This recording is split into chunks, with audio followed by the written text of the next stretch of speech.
Army সমস্ত বাহিনীগুলো হলো মানুষের তৈরি, তার তৈরি। আর আল্লাহ রাব্বুল আলামিনের যে বাহিনী আছে, আকাশের উপরে তো অসংখ্য অগণিত lakh crore million billion trillion অজস্র ফেরেশতা আল্লাহ তাআলা নিযুক্ত করে রেখেছেন মানুষের কল্যাণে। আল্লাহু আকবার। তার কল্যাণে। কিন্তু যখন জমিনের উপরে মানুষ যখন নির্যাতিত হয়, জমিনের উপরে যখন মানুষ মজলুম হয়ে যায়, তখন আল্লাহ রাব্বুল আলামিনের এই সেনাবাহিনীগুলোকে আল্লাহ তাআলা ব্যবহার করা শুরু করেন। আল্লাহু আকবার। এই বৃষ্টি আমাদের জন্য কখনো রহমত, আবার কখনো আল্লাহর সেনাবাহিনী হিসাবে আমাদের উপরে গজব হিসাবে নাযিল হয়। আল্লাহু আকবার। এরকম বৃষ্টি যদি চলতে থাকে, মানুষের জীবনযাত্রা সহজ হবে না কঠিন হবে? তাহলে বোঝা যায় যে আল্লাহ তাআলা আমাদের উপরে সন্তুষ্ট না অসন্তুষ্ট। অসন্তুষ্ট বিভিন্ন কারণ থাকতে পারে, ঠিক না? তো এই বৈদিক পরিবেশে আল্লাহ তাআলা আমাদেরকে মসজিদে আসার মতো সুযোগ করে দিলেন। এজন্য আবার শুকরিয়া বলছি আলহামদুলিল্লাহ। তারপরে দরুদ সালাম সাইয়্যিদুল মুরসালিন রাহমাতুল লিল আলামিন সাইয়্যিদুস সাকলাইন ইমামুল মুরসালিন বিশ্ব মানবতার মুক্তির দূত আমার আপনার প্রিয় নবী আমিনামদার তাজদার মদিনা জনাবে মুহাম্মদুর রাসূলুল্লাহ সাল্লাল্লাহু আলাইহি ওয়াসাল্লাম। সম্মানিত উপস্থিতি, কেমন আছেন? আলহামদুলিল্লাহ। এটা এখন আমাদের একটা মধ্যে একটা ডায়লগ হয়েছে, কেমন আছেন ভাই? আলহামদুলিল্লাহ।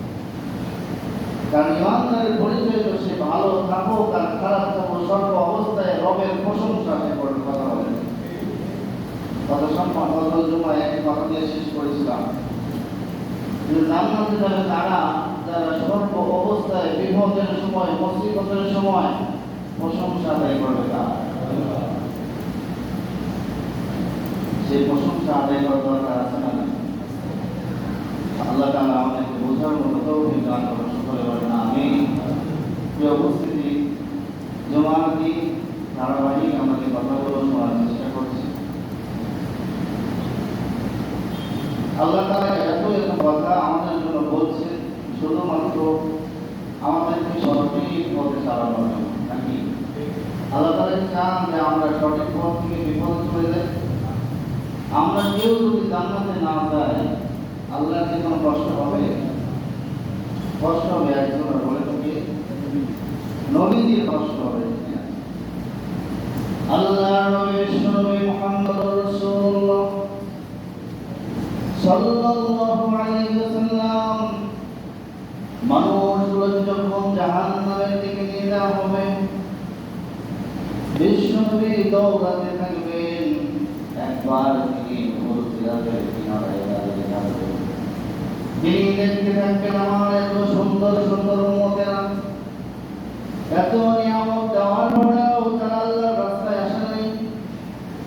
দুনিয়ার সমস্ত কিতাবগুলোকে রহিত করার পরেও আল্লাহ রাব্বুল আলামিন এমন একটি কিতাব আমার উপরে দিয়েছিলেন, যাতে আওয়াজ করে বলতে হবে সেই কিতাবের নাম কি?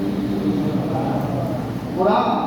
কোরআন নামক দৌলত আল্লাহ তাআলা নবীজির উপরে নাযিল করেছেন।